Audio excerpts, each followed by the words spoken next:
All right, this is the one, man. This is the big. I am frightened by this topic. Oh my gosh! Yeah, you're just shaking in your hipster boots over This there. is the kind of topic that Zipper boots. if I were listening, I would just clench my inner organs because it's gonna be. Yeah, this one's gonna hurt. This is gonna hurt. Clench. Well, especially gonna hurt because I don't necessarily know what I'm talking about, but in this instance, I'm like filled with a kind of Pentecostal fervor. Like, you ever seen these YouTube videos of people that claim to be within a prophetic flow state? No. Can you guess what that means? I can totally then see Jacob, it. I'm in a prophetic flow state, and I know nothing, and I'm ready. Welcome to the New Polity Podcast, everybody, where Jacob and Marc talk to you about how to make $1 million. That's right. And if you haven't made it yet, you haven't been listening hard enough. That's right. So keep listening. We are going to talk today about the nature of money. Yeah. Put your freaking thinking caps on, boys. Because this is going to hit you. Yeah. And we're not talking about lions and bears. Trees or bushes. Forget that. We're talking about essences. What's an essence? Well, I'll tell you. It's that without which a thing would not be what it is. It's easy. But the thing about Did you bring money, me coffee? I made you coffee. Can you? Where is it? I put it on the piano and I said, hey, it's over there. All right, listen. I'm going to run down. You have that much time to describe money. No. Okay, you have to come back for that. Okay. Introduce us. Ready? Okay. This is the tricky thing. All right, now he's gone. Here is the thing about money. Is that it doesn't actually have a proper essence. That means that when God created trees, he made trees in such a way that it has a natural essence. If it didn't have a particular thing, it wouldn't be itself. But with money, because we invented it... Has he been talking about trees? Yeah, I have been talking about trees. But because we have invented money, it doesn't have a proper essence. Oh. But there are certain things about it where we could identify it. Even to the point where if you go to an old museum and you see coins from some ancient period, doesn't matter which one, you wouldn't just say, oh, look, there's a whole pile of gold right there. You would say, oh, that's money. So there's always something kind of phenomenologically that we can identify money as, that helps us to recognize what it is. But that doesn't mean that you don't have different types of money. And that's something I think is important, because what you find, sneak preview, the scholastics completely changed the nature of money. They do. It is so cool. I mean, this is as much a story. How do I put it? You know how we sometimes say things like all things are redeemed in Christ? I think we tend to mean that in like a really vague way, like, the whole of it. It all goes up. That's true. However, it's also true that every particular institution, insofar as it is good, is redeemed in Christ Jesus, right? And money, which has a very tenuous hold on the good, I would say. Yeah, very, very tenuous, yeah. The history of Christianity is one in which money is covered by the blood of Christ and comes out changed. And I don't mean it comes out change. That was garbage. That was worth a shot, though. You never know if a pun is going to be good until you've said it. I'm so sorry, guys. Okay, so money. Let's start from a real basic sense. How do we recognize it? Yeah. First, so that we can really then dig into what it is essentially. Yeah, we've talked a little bit about this in our podcast entitled, insert title of that podcast here. But it's one of the first ones on money and how to make a lot of it, as we do in all of our podcasts. We get that bread. We get that cabbage. West Coast, baby, West Coast. But here's the thing about money and its origins is that it is something that is faceless, that is a pure and utter perfected commodity that serves as a measure to evaluate all things. And you find this in the ancient pagan rituals, because you find there that it doesn't matter the quality of the ox that you sacrifice to Zeus. It matters about the quantity of them that happens. And you find this great undoing of this cycle in the Levitical code where it is a particular unblemished lamb that must be slaughtered. So you're looking for this sheep, this thing all year long, waiting for that one unblemished lamb to appear in amongst your flock. Yeah, and so what Jacob's pointing out, and if you've been following us, you're probably tracking with him pretty closely, is that money has a quantifying function, Yeah. right?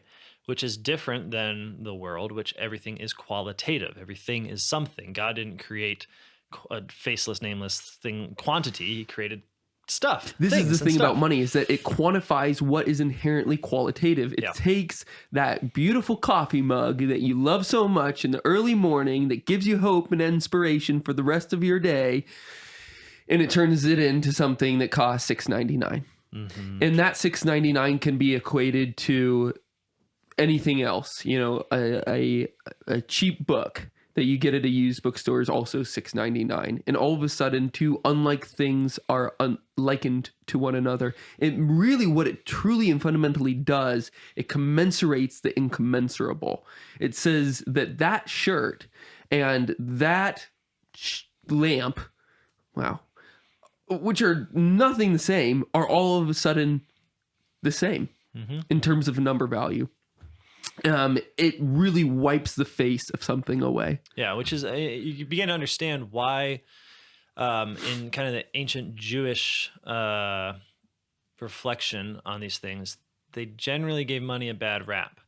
You got to understand that the Jews are doing something fundamentally different, or rather, something fundamentally different is being done to the Jews by their God, our God, and one of those things that one of the ways that this comes up is there's a tradition, a kind of tradition of the elders, that no blessing comes in matters of counting, in matters of measuring. So when things are being brought into the world of numbers, that and they're speaking very kind of esoterically, it's a little bit strange, but basically that God's blessing hand is not actually on those activities. And the way, and this sort of almost taboo, really, comes to a kind of more fuller climax when in the old law there's a ban on the census.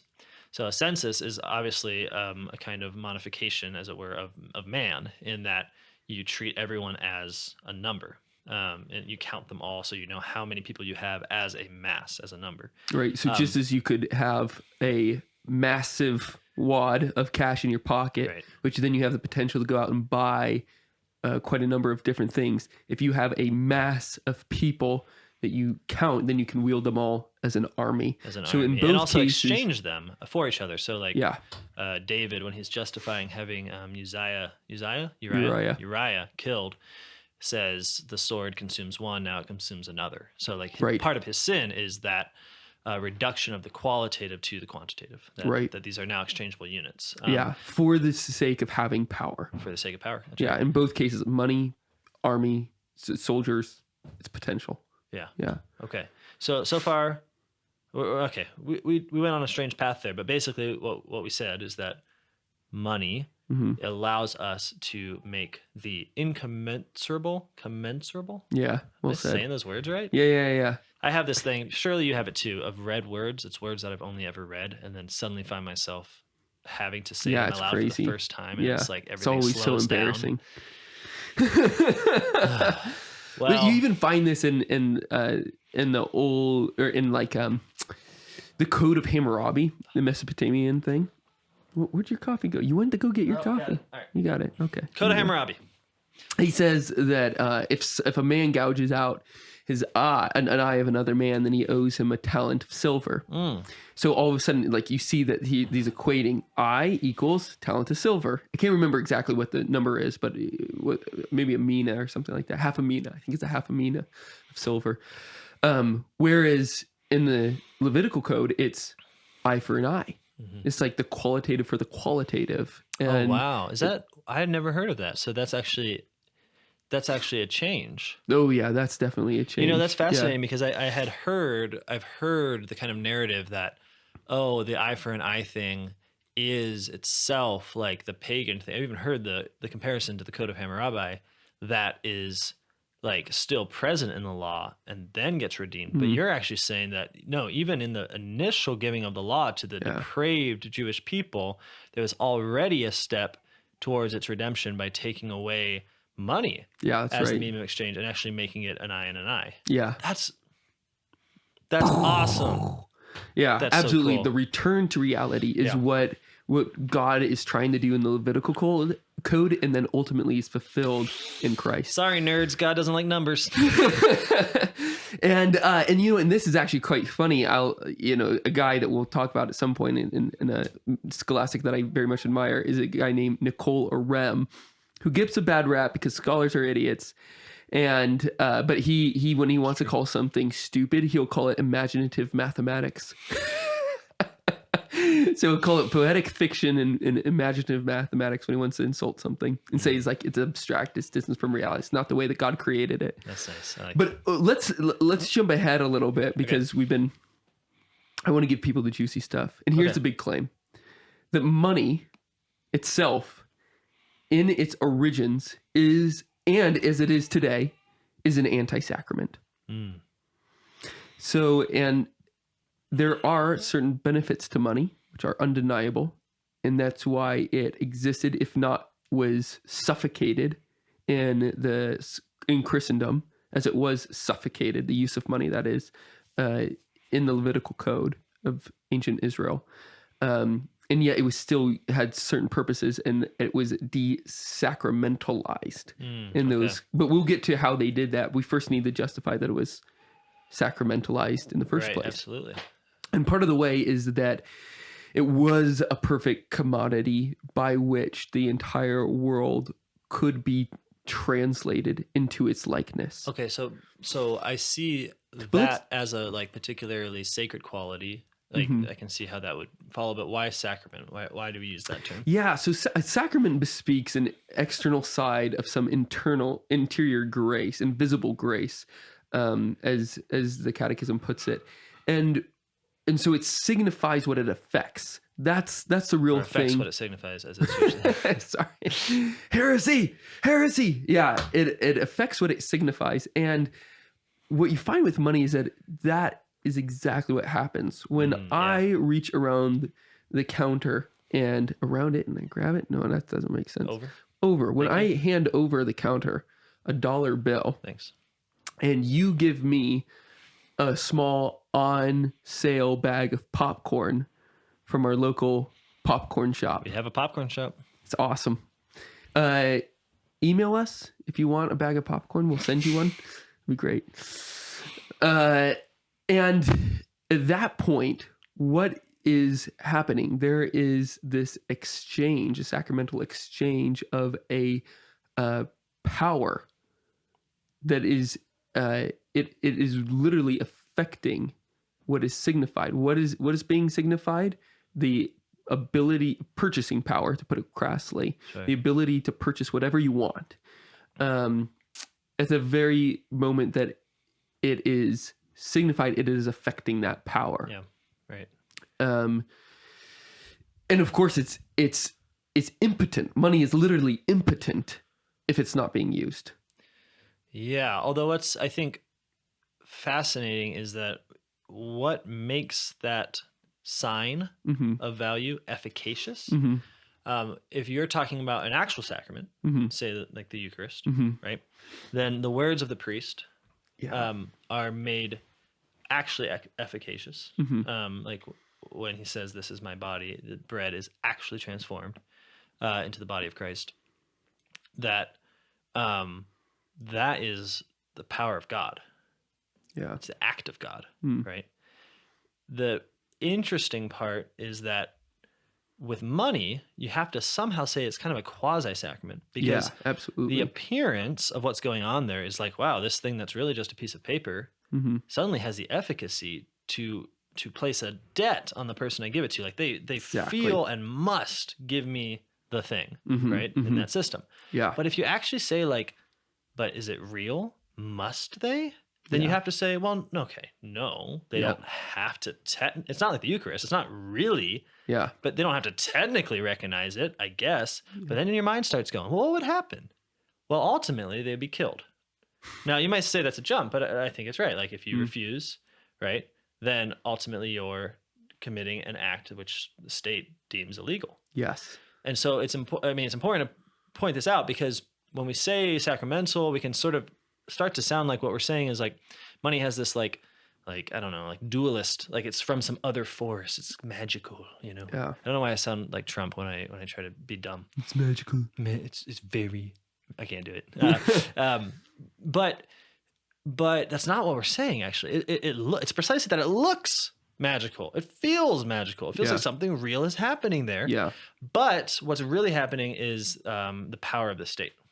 Well, yeah, it's just us changing our minds. Yeah, like there's absolutely. Yeah, and this is really important. Where, again, you find all these scholastics pointing out that when a king wields an army, or, oh man, there's so many examples. Actually, it's just hard to even put them all together. But when a king in some way tells his people what to do, in any situation, that they are buying into the narrative that he is telling about reality. So, I mean, what does it take to make it really clear for a good boy from Kansas to travel thousands of miles away to go kill people that he does not know?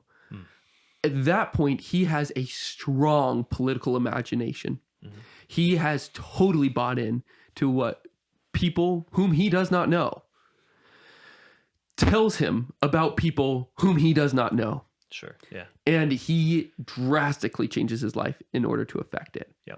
So this could be, true or false, good or bad, or something else. But in the worst case scenarios, it's very, very bad. Right. And it doesn't correspond to reality. It's imaginative mathematics, at that point. And that is really what happens when most of us look at money. We might get a tingling feeling of thinking like, oh, don't flush that down the toilet. That's so valuable, but in reality, it's like, it's completely valueless. It's absolutely worthless. But because of the declaration that the state has made over it, this is legal tender. At that point, it's rendered into something else, right, and its effect takes place the very moment when it's handed over the counter. And there's a real analogy. It really goes the other way around, but a comparison to be made between the priest saying the efficacious words, "This is my body," and the state saying its efficacious words, "This is legal tender." In both cases, what's signified becomes what's effective. Although what the difference is that in the sacrament of the Eucharist, the incarnation means that God really enters the real. It is real. Yeah. Whereas it's quasi-real in the case of the state because it is enforced. Yeah. It's enforced that it be the case that this money is good for all debts. Yeah, absolutely. Yeah. But it's also, it bespeaks the presence of the sovereign, whomever that might be, the political power. And this is actually something that is not by no means a new insight. The church fathers, oh my gosh, you could just go off on a litany of all of them that used the analogy of emperor to coin to talk about God the Father and God the Son. Wow. That God the Father sends his Son into the world to be present amongst us, to give his face, to show his face to the world, to evoke his power and to enact his power, so that your life, your social order, the way that you act, behave, think, and feel changes with the presence of Jesus Christ. And so it is with coinage. Wow. So Augustine does this. St. John Chrysostom does this. Ephraim does this. Certainly Eusebius does this. Hieronymus does this. I mean, you could just go off on a very long list, and I just did, and it's no endorsement of coinage. Yeah, sure. And that's really important, is that just because they're making a simile to it does not mean that they like it. Well, right, but it also doesn't not mean that, in the sense that, like, what the fullness of the discussion we hope would bring what does a redeemed money look like? Is it even possible? Yeah. So, but we have a lot. We got a long way to work go. to go. Yeah. But really, that's the thing about coinage, is that it literally does bring the will of the political power into your everyday life. Okay, describe that simply, because I don't think that most people who take their credit card and go like this think, oh, I'm bringing the will of the political power. No, and by political power, what do they mean? Like Biden? I don't know. Yeah, no, that's it's a really good point. Really, what it bespeaks is that when you treat something that is worthless as worthwhile, something valueless as valuable, such as paper money, then what you're doing is actually bringing life to the hope of your political power, because they hope that you'll use their money for various reasons. We'll get into that. And you willingly understand the world to be as the political power says. Yes. Something valueless is being valuable now. Absolutely. And you're not treating the natural world as profoundly what it is. Right. You believe the fiction. Yeah, and what makes it efficacious. Yeah, exactly. I mean, it's so important. Like the fact that you believe it and then live it out, in a sense, makes it real. You know what's fascinating about that? Just to give a little theological little nudge in the side to the prots. That's actually We love you. more like, we do love you. Luther's description of how a sacrament works. So here's the take, because I'm just coming up with it, just speedballing here. I've had my shot of coffee. Wait, where to go? It's there. It's really? There. Oh, thanks. There. Yeah. So, and I know there's all sorts of different, and you'd be better at this, like exactly how transubstantiation works or does not work in the various denominational readings of it. But within Luther's writing, at least, I'm not necessarily saying like Lutheran doctrine, because I don't know what that is. But within his writings, a lot of the time you get this tension where he keeps saying things like, it is the belief of the Christian that makes the thing efficacious. That he's sort of sucking out the kind of objectivity of the sacrament, and in a way, like he's motivated in a good way, because he's saying, like, because it's the faith, like he wants there to be faith in the heart of believers, but he tends to make that faith the thing that makes the sacraments efficacious. Which, with all fiction, falsehoods, there's a truth to it. Sure. And if the priest is not saying the words of institution with a faithful heart and with true faith in the words, and having been ordained to do that, then it's false. Then there's no conversion. Transubstantiation does not occur. Really? Yeah. I didn't know that. Yeah. Well, what I'm interested in this particular if he doesn't case, intend to do what the church does. Yes. Yeah. Which is a faith. Yeah. Which is a faith element. Absolutely. Yeah. So let that be clarified. So what I want to say is, like, what's interesting is that the Lutheran position actually fits better with the way that money works. Oh, absolutely. Than the way with God. Because once the priest has prayed over the host, it is what it is. That's Jesus Christ, whether you like it or not. Yeah, and it will unto your condemnation if you eat him unworthily. Yeah, absolutely. Whereas if it's only efficaciously him, if it's only true insofar as you believe, then it's a lot like that money is only efficacious insofar as we are conformed to the will of the sovereign. Yeah. That it be efficacious. Yeah, absolutely. No, I used to have a friend who would like leave wads of cash around because he just didn't care about it. Which is hilarious. We need to just talk about your friends. It's like, have they all abandoned you since you became Catholic and told them to give their money away? Because, like, I don't see wads of cash anywhere. Well, they all became Catholic too, but they haven't really heard me tell them that they should give their money away yet. All right, so guys. There's abandonment might be coming. Okay, good. Yeah, good. Ouch. Well, King for Christ, I suppose. Yeah. I can only hope. So we're getting there. Is that the sacrament affects what it signifies what it affects. It can come about only by belief. And now we're kind of in a tougher spot with this. it brings the presence of the sovereign to where it's where the sacrament is enacted. Yes. That is obvious with the Eucharist, and especially by consuming, Christ fills our hearts, and we become, hopefully more and more and more Christ Himself. In the real sense of theosis, of becoming God. But within the presence of money, the more and more and more you conform your life to its power and to its logic, the logic of money, you might say, is the more you're actually conformed to the logic of the sovereign, because money is not a real thing. It's a concept. It's abstract or artificial riches, as the classics all said. Aristotle himself said. But you can start to really think about the world in terms of money.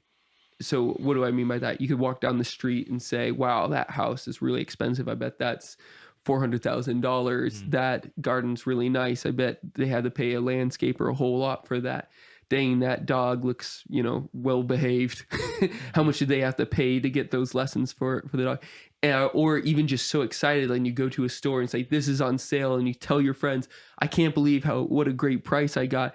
Everything becomes translated into the logic of money. Which, let's be clear, like it might sound familiar. Like I've definitely had a lot of those experiences. Yeah. But it might also sound very foreign. Like, well, okay, could you really like do that with everything? Don't you just enjoy a pretty day with a bluebird on the bush?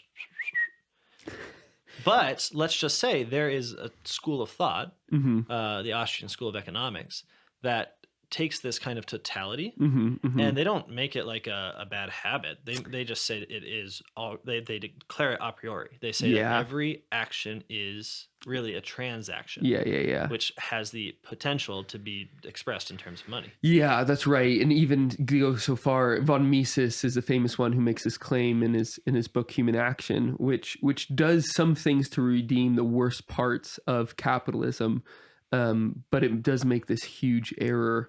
And he says that even you could weigh your actions by ordinal numbers, which means the comparative numbers. So I would pay more for this than that. I would prefer this over that. And it makes everything in the world an either or, and obviously transactionary, which he says explicitly. And that gets down to the point. You could give a charitable read to this and say, well, by the order of loves, we do make our decisions in this world. And you could have a preference of one thing over another, of a true and holy value of one thing over another. And that would be I do think that's a charitable read, because his student, Murray Rothbard, takes this so far and says, well, if everything's actually transaction, then you own your actions and own those decisions around you. And that means that transactions even insert themselves into the family. So he comes to this question of whether or not you can sell your kids, instead of understanding that love does not have everything to do with ownership, but also duty, responsibility, belonging. Gift. Ultimately, gift is an at its height gift. Is all creation is gift. So there is a huge predicament here, obviously, and that is, if you start to think about the world in terms of all of these exchanges, then you're in a dangerous world of money. And how does that bring the sovereign's presence? So when we say sovereign, we kind of mean it in a more Schmittian sense, just like whoever has the power to enforce the efficacy of money. So whoever that may be, it might be the people, it might be a particular set of people, it might be like whoever it turns out to be would be the sovereign. And I just want to know how what do you mean when you say that presence is there? Because I think that's just so foreign to people's. Yeah, it is. It is. Well, think about it. Like I'll put it in a description first before I try and define it, because that might be more clarifying. Where, how, and when you spend money is traceable. So when you go to the store and you buy something, it can be seen at what time you bought that, for how much you bought that and the quantity of that thing that you bought, which then can be brought back to the political powers that be, but also just the financiers, the bankers, people who are trying to make money off of your actions. And it tells them what to invest in, for instance, or even with taxes, as it were, is that with once you use money to buy land and build a home, then they're able to say they know where you live and how much value you in a sense have. So in a real sense, they are following you and in your actions, through your actions, by means of your money, precisely because they cannot know who you are personally. And so they figure out who you are in terms of numbers, which is more the language that the state and bankers speak, or able to track at a large scale. It comes back to that whole by the census you will be ruled thing. I was gonna say it does seem like that. You think about it like we're not necessarily. I mean, we are actually counted, like the national census. But and that's really what Jesus is born right, into. which we'll talk about, but it kind of pales in comparison to the kind of more nebulous but ever-present census by which our actions are registered. Not necessarily for immediate use or anything like that. It could be. But everything is accounted for. Everything, if everything is in a transaction, and insofar as we act that way, we always have a kind of stream, as it were, of information that can be used to some effect operate us. Right. Especially if that money is, here's another kind of tricky thing, but fun. This is really when it gets fun. But precisely when that money is operated by a central authority. So if I went, this is actually pretty fun. So if we're using just gold and silver, say, for our money, like not just a note that says this is worthy of gold or backed by gold or something like that, but actual gold, and I give it to you, then you have a real, and you give me something. Come on, give me something. No, that's fine. Okay. Then at that point, we've had our transaction, which is fine, which is good. You keep your gold at your house, and you always know how much gold you have. 5 pieces of gold. You can leave for a while, you come back, and it's still there, and it's still the same amount. Phew. But when the state owns the gold, or tells you what the money is, and you don't store it in stacks in your house, and there's various reasons why you wouldn't do that, or in a real sense, like, can't do that anymore. I mean, try and live a life without a bank account. Then you're always at the mercy of the bank and the state, which is promissory to the bank itself, for them to tell you how much money you have. And of course the purchasing power of that changes at an extraordinary rate. Really extraordinary rate. Wait, so you're saying that as an aside, but it seems more important. So yeah, when I put money in the bank, it's not necessarily worth as much when I take it out as when I put it in. Yeah. So for the last 20 years or so, and longer than that, it's just as long as I've seen it, is that the purchasing power of a dollar drops by about 10% every year. So you say that the real inflation rate is 2.5%, or the state says that it's 2.5%, but it's absolutely bogus. I mean, the ways in which they get to that number is hilarious. Like the prices of houses aren't calculated into that number. Rat poison was super expensive during the Second World War, and so its price has gone down since then. It's just absolutely artificial. Whereas you look at like real increase in house prices. I mean, take our city, for instance. Yeah. House prices have literally gone up by 45% over the last year because the state has printed so much money. And so your purchasing power with every dollar goes down. Does that make sense? So like in a realistic way, the money, as opposed to gold in this instance, or some wealth, Yeah. is still in the hands of the political power, Yeah, like in absolutely. some real way. Yeah, and this makes sense. They're the ever-present priest to always tell you not that money is efficacious, but how it's efficacious, to what degree it's efficacious, which is really scary, because that gets to the point where you might be working really hard and not getting what you deserve out of your Oh, work. I mean, like the Great Depression or something. Yeah. Yeah, Yeah. absolutely. Yeah. No, it's very. We'll talk more about that when we get to Nicola Rem and his treatise on money, which was the only. Okay, but you were saying that Yeah. that you seem to suggest that. Okay, just to clarify, when we talk about a sacrament, we're talking about something that affects what it signifies. So when we talk about the quasi-sacramental status of money, we're saying it has that power. That power, in fact, like brings the sovereign to bear on a particular transaction, and it only does so insofar as we conform our minds to the mind of the sovereign, right? Exactly. Which says this is efficacious. Yeah, it changes the way that we Right. live. So it affects it. It signifies it. It brings the presence of the sovereign to oneself. It which in the same way is like in that you and I, if we're doing a business transaction, are united by the mutual understanding and belief in the sovereign's power, in the same way that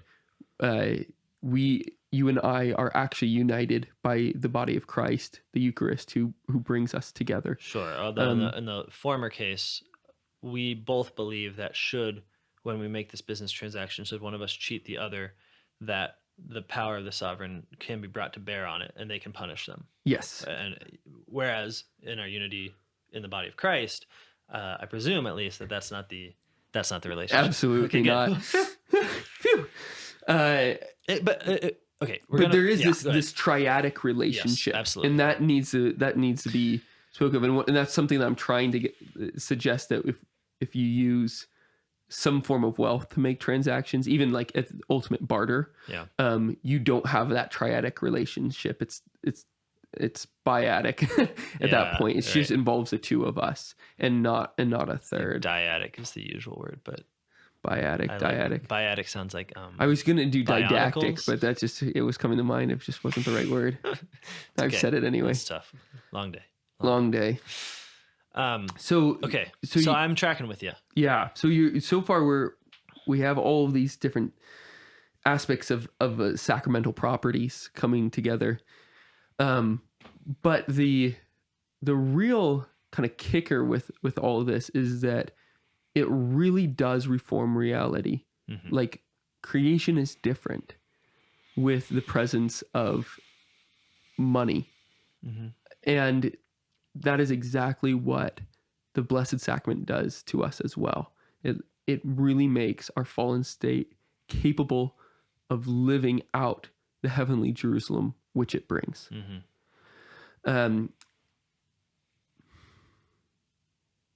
Which is beautiful.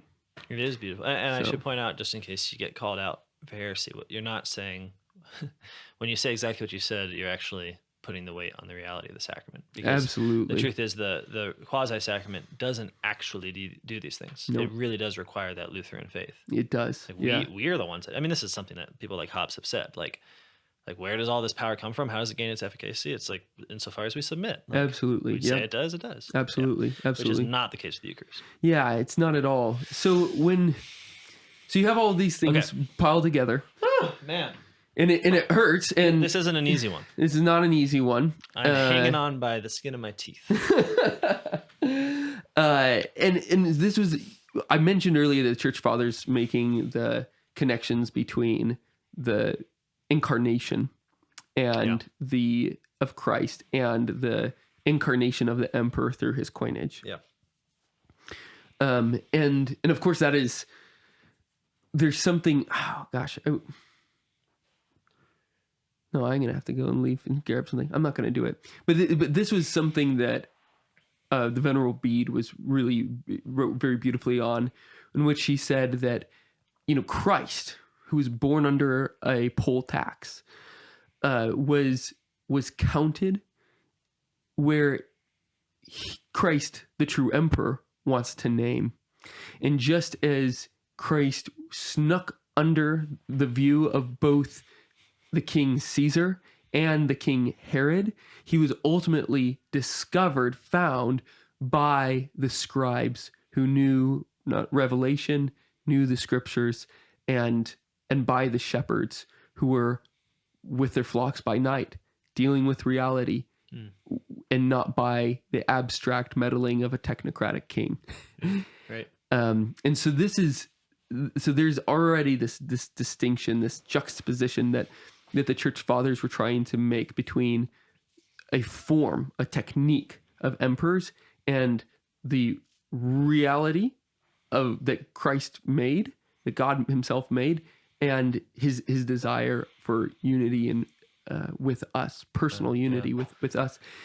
So that when it comes to Christendom and the taking over of the political order, the Christian kings did not want to make the same error of manipulation that the kings of this earth always did make. Right. So, it seems what would be fundamental would be that they could no longer have, because there's now the true sacrament, they have to somehow separate the money, if they're going to use money, from this quasi-sacramental status. Yeah. And so one way in which money, whatever the money object is, whether it's seashells or gold or cattle or paper money, becomes considered to be valuable in any society, is if the state seems to want it, which is taxes. So they ask for some of it back.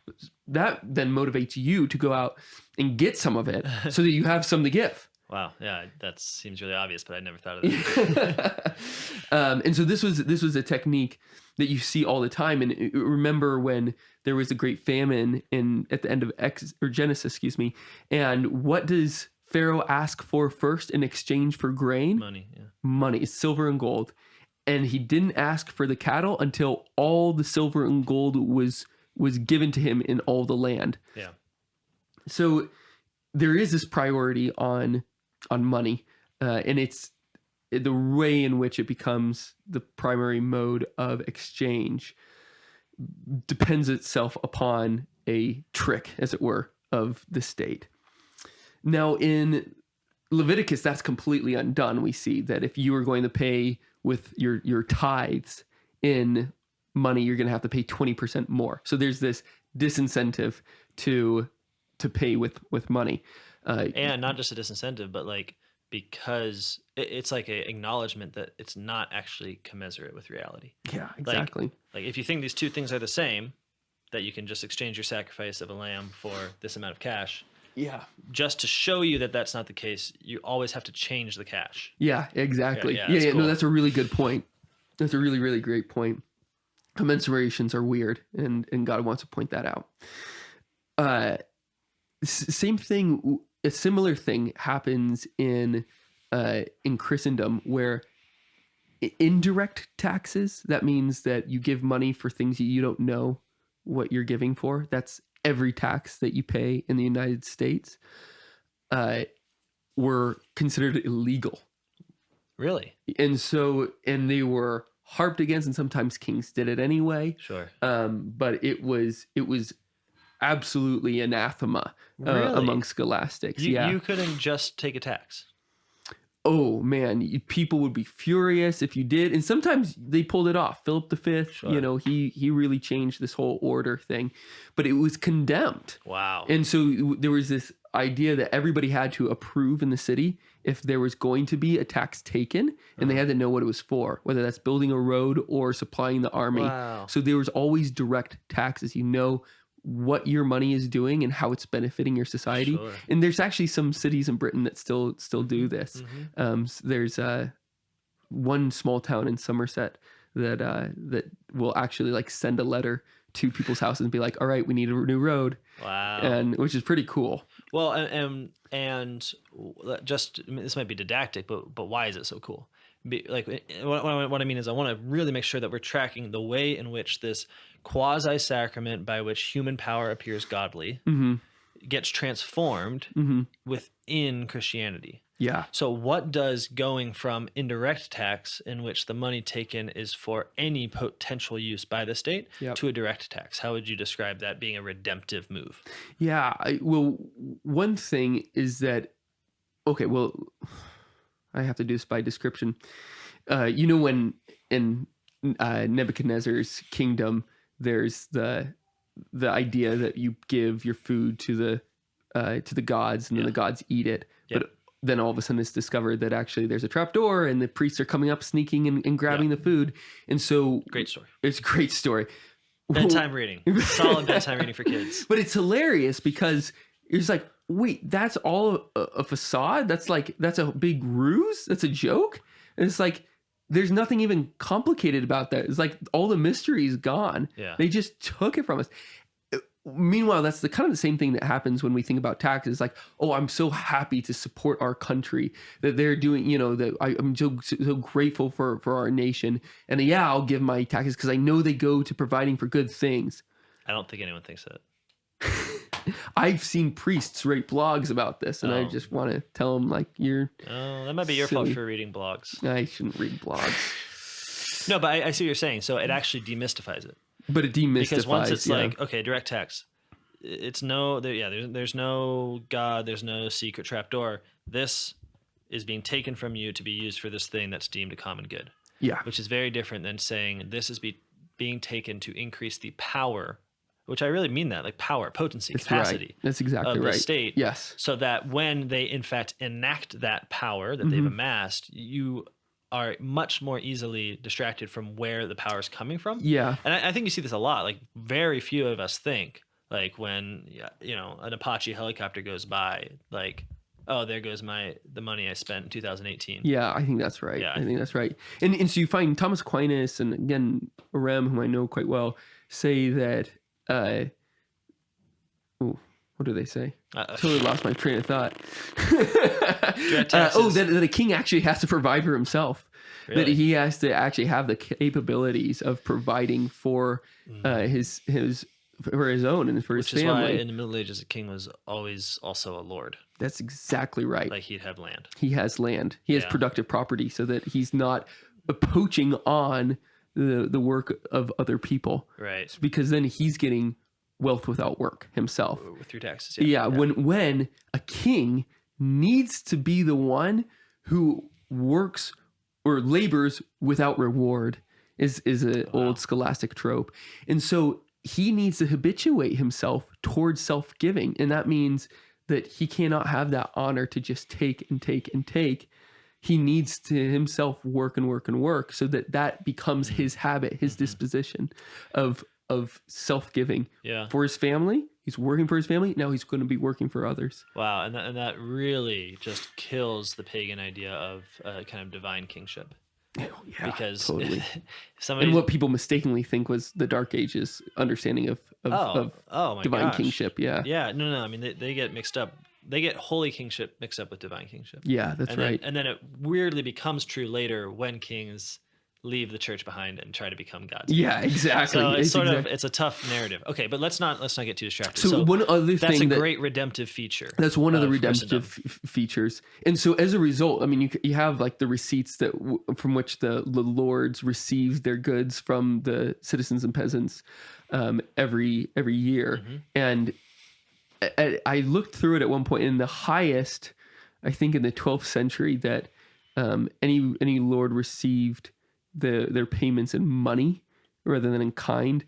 In the 13th century was 26%. Okay. So you see all of a sudden the use of money decreases dramatically. Okay, but contextualize that. So when Jacob says in kind, he means like stuff. So like Yeah, wheat. You're paying your taxes in chickens. You're paying your taxes in, and this is one of the the best parts of Andrew's book, right? Is all the stories of peasants. Oh my gosh, isn't it squabbling about like the 4 chickens they owe the Lord or whatever. Yeah. But it sounds like what you're saying then is that prior to this reforming activity of Christendom, there was a push in the opposite direction, namely that taxes would be paid in money rather than kind. Oh, sorry, and that's exactly like the Pharaoh's thing. It's like, I don't want to be paid in your cattle. I want to be paid in your money. And didn't you write something in particular about the Pharisees were making this change at some point. Oh my gosh, yeah, I totally forgot about that. Thanks for reminding me. Yes, this happened. This is most notably in Galilee during Christ's own lifetime, where these Galilee as a whole is kind of a funny town because it was quite Hellenized and such, and so there was some misunderstanding of, or not misunderstanding. There was some like hesitation, mistrust, even in the rest of Israel of who these people were, or how much were they like true Jews, or were they not? But it was for a while that these guys were delighted to pay their temple tax in every year in kind. So they would bring their barley, all this stuff, and they fill it up. There were no tax collectors. It was just the elders of their towns would fill up cartons, and they would celebrate as they brought it forth to the temple in Jerusalem. And the temple authorities just hated it. They're like, we don't like these backwoods Galileans. We don't want your stuff. We just want your money. And they actually like put their foot down and said, no, pay us in money, not in kind. Yeah. And this was around the same period when they actually started to use the Roman mint system in Tyre because they had a higher quantity of silver in their money than elsewhere. So it was right at the time when money actually became centralized for Jerusalemites. Wow. Yeah. So and you point this out, so I'm saying it like, isn't this an idea that we've just come to? But Jacob hasn't in previous places pointed out that when Jesus, there's this weird scenario where Jesus appears. Well, the temple tax collectors ask Peter if Jesus pays the temple tax, and Peter doesn't have an answer to give. And I think this gives a context to that hesitation. Like, Jesus does not want to participate in the reduction of the real into a money economy, which obviously benefits the wealthy at the expense of the poor. He never has a coin on him, as you like to say. And so while he does pay it for the reason that he says, which is to not give scandal, it makes perfect sense why this is a problem. Addressed in the Gospels. It all of a sudden becomes a point of taboo, like money becomes taboo because it becomes a mechanism by which some sort of centralized authority, a sovereign, takes control over a people. And makes, and through taxes, you really do get that wealth without work mentality. So you all of a sudden create a slave class that doesn't really know that they're a slave class, or doesn't really think of themselves in that way. Sure.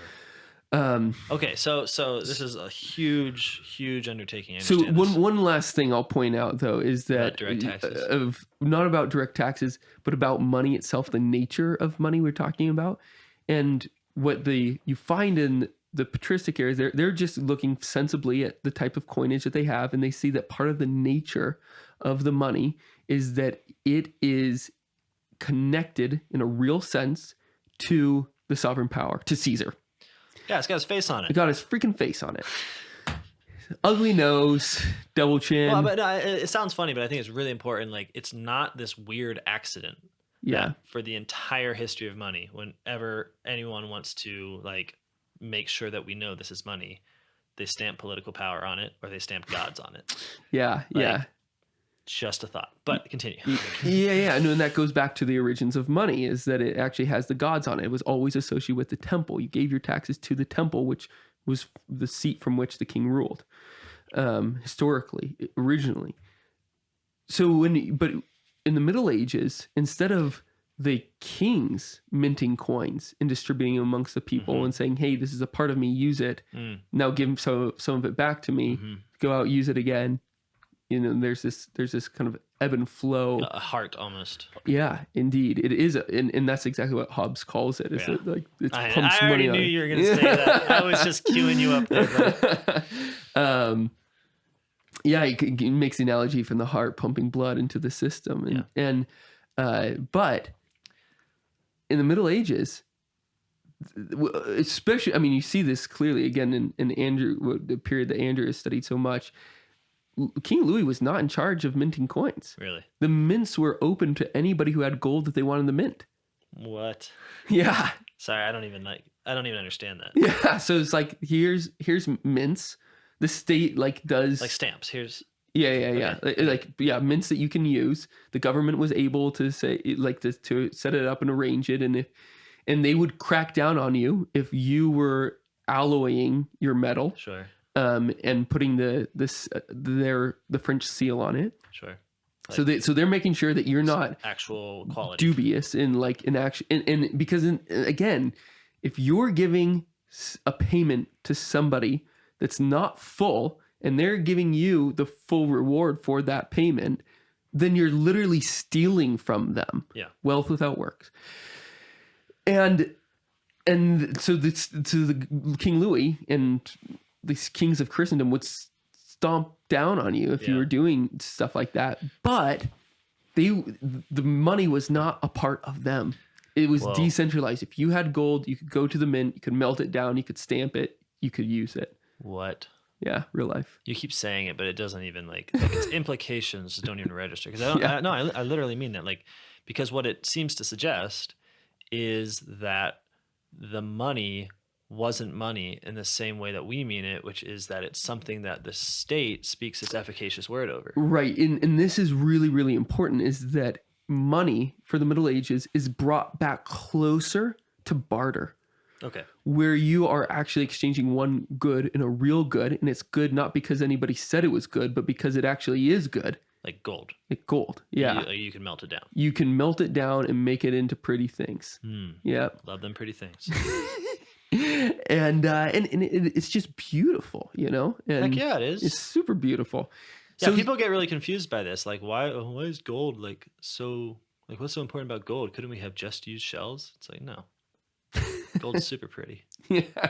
And there's a part of this where it's just, I think people ask that question because they haven't seen real gold, or if they have, it's been like super alloyed because people say that it's soft. And go to church, bro. Yeah. Seriously. Yeah. So there's and of course you only need goods in certain quantities. And this is really important as well, is that you only need so many loaves of bread. You only need so much gold. It keeps things proportional and sensible and natural.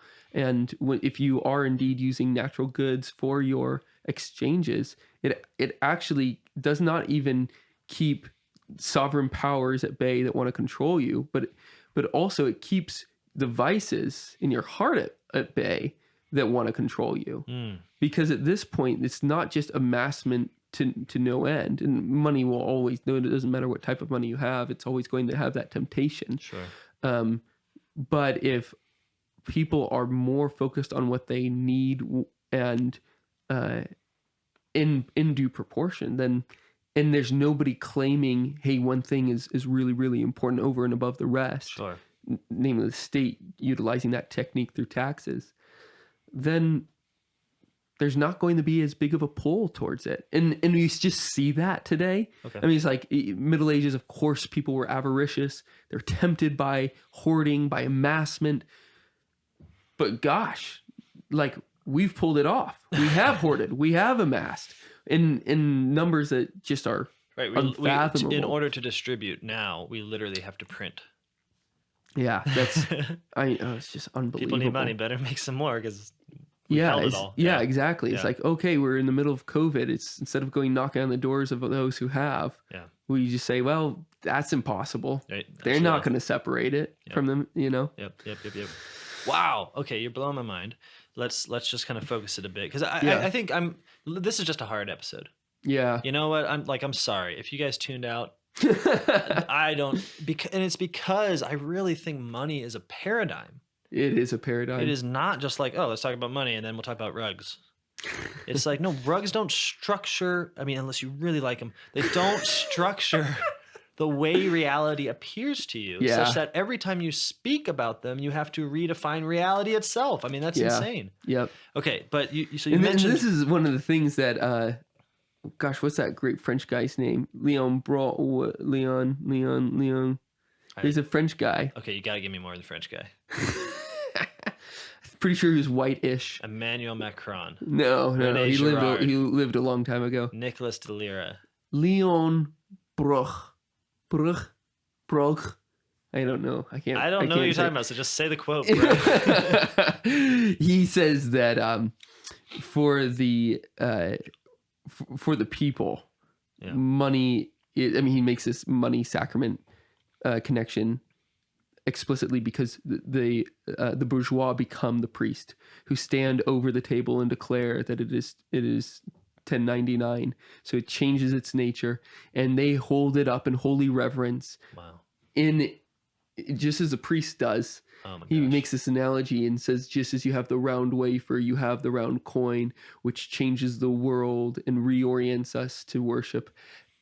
And so when you have this transubstantiation that occurs in all transactions, that is something that we all immediately need to be aware that we are making that change in our own mind and thus in our own heart and in our own action, so that we are not welcoming in the King of Kings and Lord of Lords, but the worthless Caesar who has refused to bow down to the natural order that God himself has set, and in so far attempts to supplant him as the true sovereign.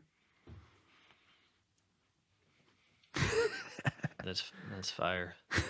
Okay, so walk with me here. All right, I'm a guy with stubs for legs in this situation. So we've got this pagan technique by which rulers amass power over people, and by consequence, we're kind of arguing that our nation is pagan and that our rulers are doing the same thing.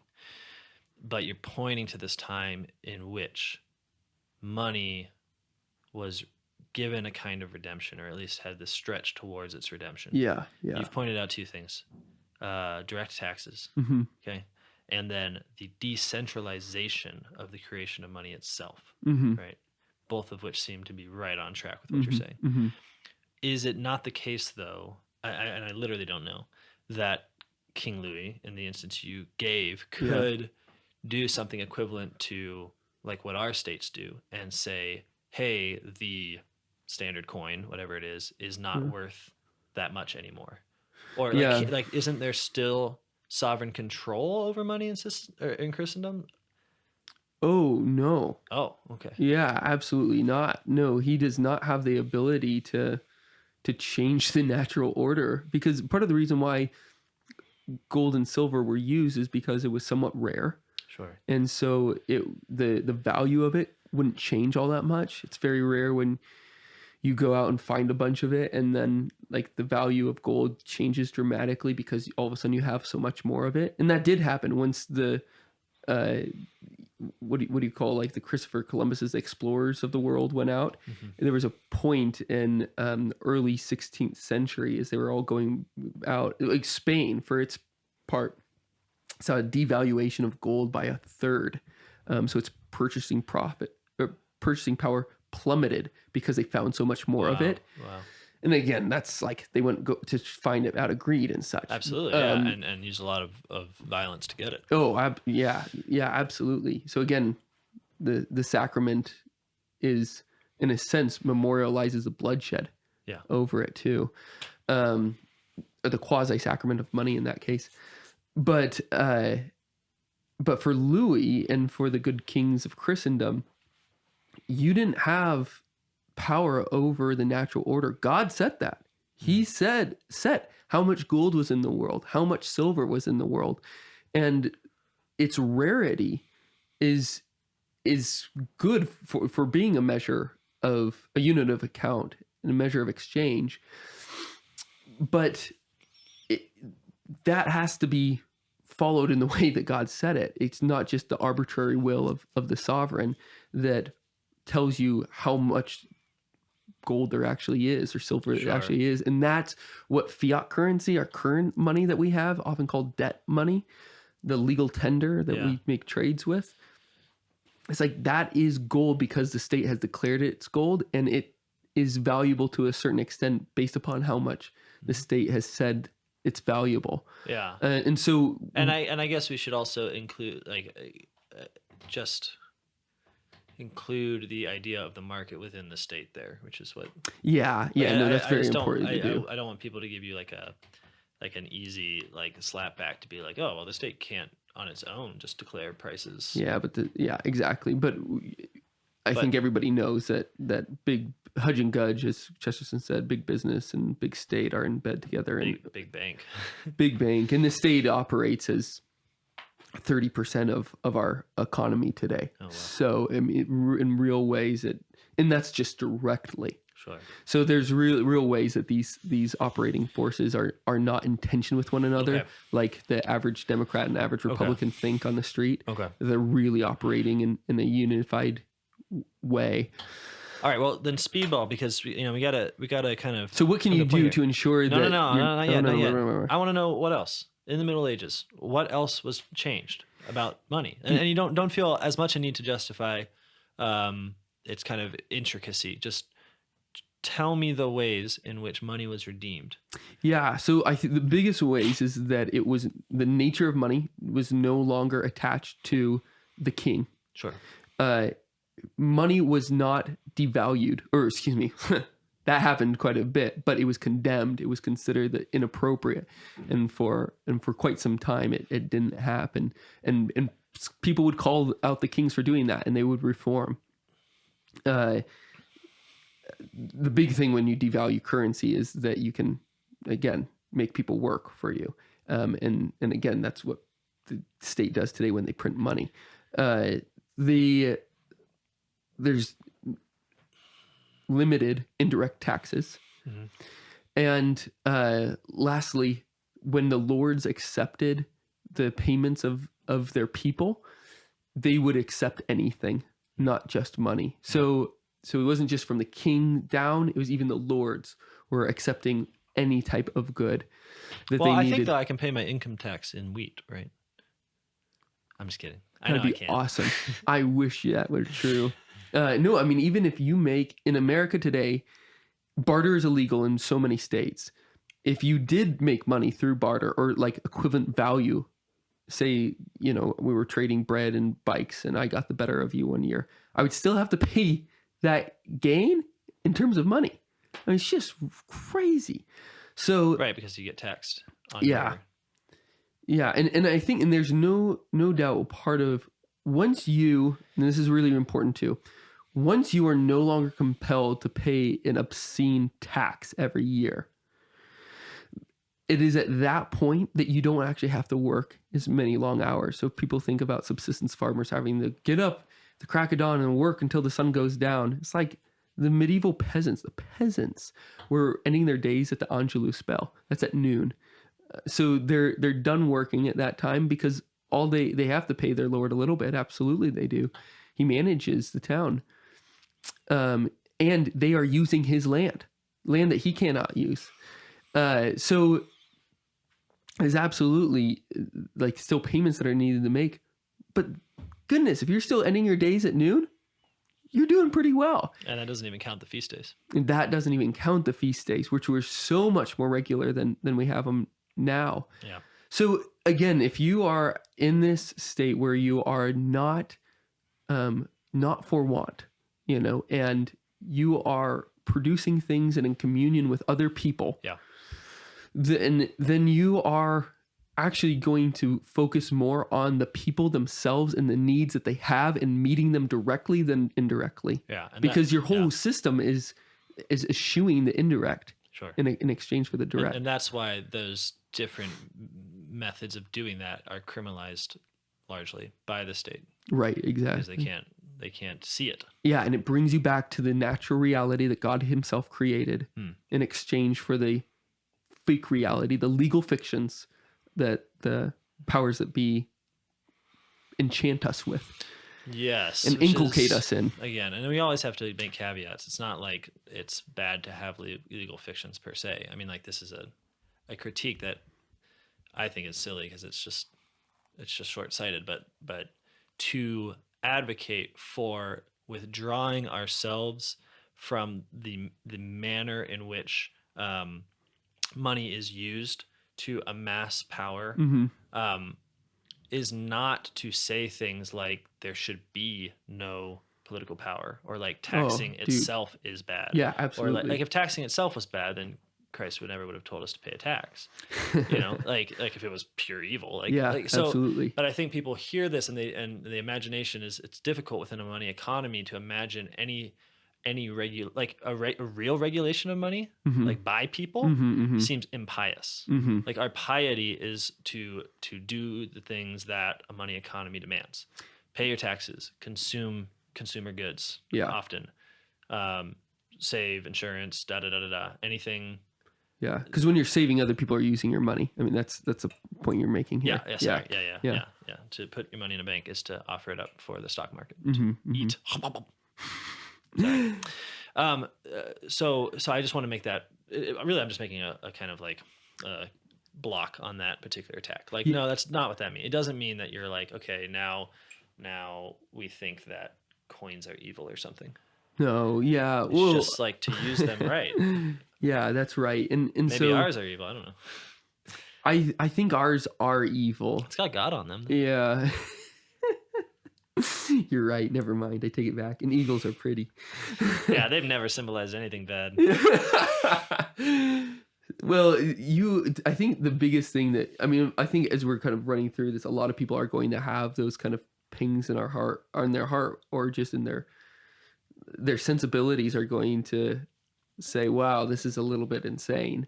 And there might be something of this that's insane. I mean, being radicalized does change the way in which your thought process goes. And so what seems to be normal, rational, the normal rationality that you use to walk through life is being fundamentally questioned.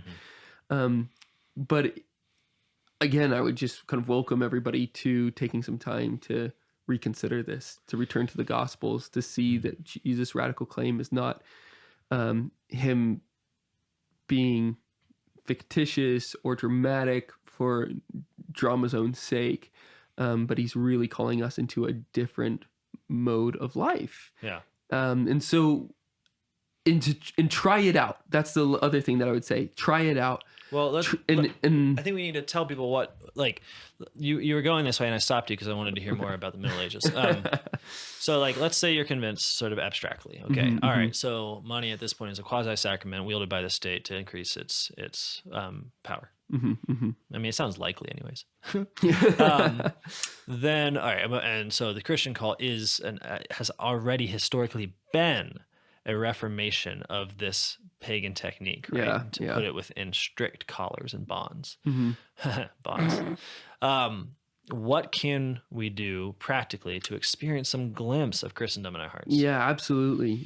The first thing to do is be able to create something yourself, which is awesome. Even if it's just baking a loaf of bread. I use that analogy a lot, but it's easy. So it's a good starting place. Or roasting coffee, or brewing beer, or making something, a bookshelf, whatever it is. Small scale machining, just to put a different. Nice, I like it. Everyone calls me a hobbit, so I like my examples are just different. Yeah. Make your own guns. There, you guys happy? And trade them with somebody. Absolutely. Yeah, get rid of the mediator. Go direct. Another thing is just give random gifts. I think that's a big thing, is that, again, get rid of the mediator. I really think that knowing exactly what your money is for, which we talked about is one of the rules of money, is really helpful at this place. And we'll eventually talk about D.C. Schindler's thesis that we modern liberals are obsessed with potential instead of actual, but always having the actual in mind. So in other words, like, $5 could be anything, but it also could be 2 coffees, and always thinking about those 2 coffees or whatever it be. Yeah. And because this is an important point, like, and that's just slowly training your mind to rethink about reality instead of fictions. Which I should get, like, the hope here.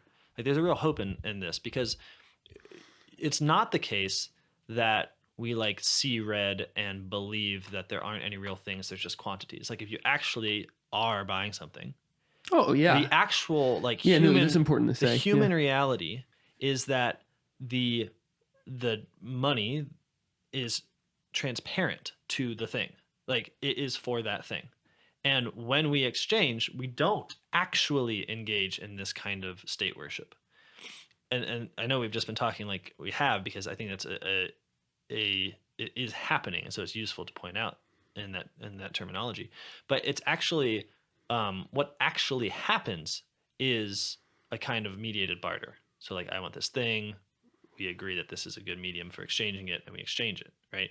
Now, it is true that we exist within an economy and a system in which that simple, like, good is scraped of its value for the sake of amassing power. That's true.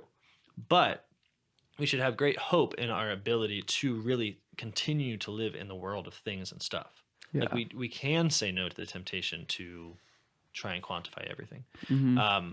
It's a very small little victory, but the truth is that they don't have to have your heart. They don't have to have your head either. I think another. I'll toss another. So if trading, gift giving, and always having in mind something else that you're real thing. the thing that the placeholder was holding a place Primacy for. of the real. Yeah. Now I do sound like Schindler. You do. That's awesome though. That's awesome. Then another thing is, as soon as you like stumble upon money, just find $200, somebody just sends you money, spend it right away. Unless you're like trying to climb out of debt or something like that, which we'll talk about at some point. I think getting it, like avoiding debt, is really important. That's why Proverbs says, like, do not rest until you are out of debt from your neighbor's hand. And that's just, there's many ways of doing that. And we have to talk about balancing that with also being generous and cultivating liberality. Jubilees. Jubilees, certainly. But you spend it right away. Don't keep it and think, I'll come across something at some point. Spend it and replace it for something real. Felix's sandbox. Yeah, that's awesome. Really briefly, just to give a little anecdote of this. My wife and I have a rule that if we ever get a windfall and we weren't expecting the money, we have to buy a dinner. We have to throw a dinner party as a way of doing this, right? Of just not letting money blind us, which, trust me, I do. So this is not a virtue signal. There's a reason I had to have a rule. And so the other day we were wrapping up a night, and there was a PT Cruiser in our backyard. No lie, on top of my child's sandbox, and no person in sight. And so we just like went to bed. Like, that's interesting. I wonder if someone was praying for a PT Cruiser. In the morning, anyways, we end up, the guy whose PT Cruiser it was. Well, this is after you like get into the car and find the title in the car right, and have to track down the person whose name was on it. We find the guy, I should say. Yeah. And he comes over and he's like, "Hey, did you lose your PT Cruiser?" "Oh yeah, I guess I did misplace it." Yeah. Well, I mean, he had this sort of dubious tale of it being stolen, despite having the keys, and despite it being a PT Cruiser. But as part of what seemed to be his guilt for maybe potentially someone close to him or himself having been in such a state that he could have left a PT Cruiser on top of a sandbox and walked away into the night, he went to pay us $200 for this sandbox, which, to be clear, was a gift from our neighbor, actually a little kiddie swimming pool that he filled with sand that he was using to make concrete. So like, really, we had minus money into this thing.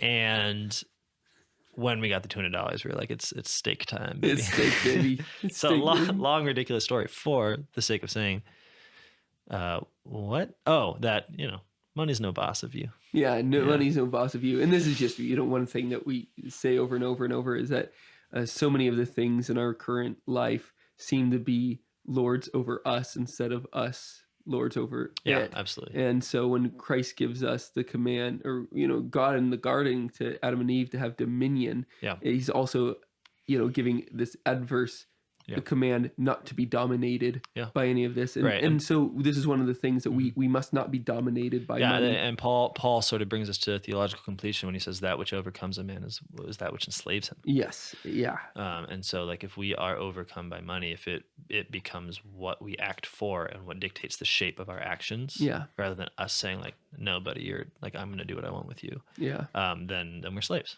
Yeah, then we're slaves. Yeah, Then we're yeah. slaves.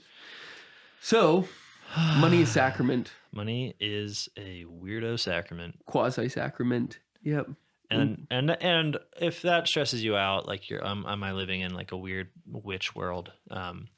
Maybe it should stress you out a little more. But like Christ has his victory over money. Yeah, he does. It's right there in your heart. You have full capacity for it, and we've already seen it played out historically, right? And not just in the Middle Ages. Like we see it every time people sort of creatively think. I mean, even in the pandemic, there were some small towns that just decided to develop their own currency, and they made it out of like pieces of wood. Yeah. And like right there, Yeah. you had like a really medieval impulse. Yeah. Like That's right. we're not so beaten down as to not be able to think beyond the logic of money. Right. Absolutely. And so, yeah.